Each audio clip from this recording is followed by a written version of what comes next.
哎，大家好，今天呢，然后修了一个热水器。我们冬天有没有遇到这个热水器加热特别慢，并且这个耗电特别多的情况？今天呢，给大家说一下是什么原因导致的。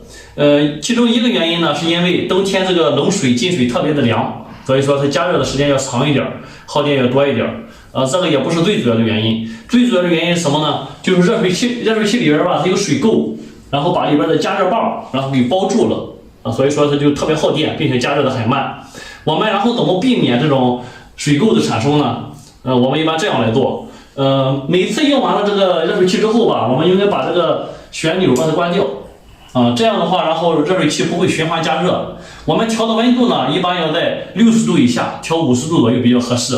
因为这个里边的碳酸钙、碳酸镁这些化学物质，一般在60度以上，它会析出到这个水垢的这种形式。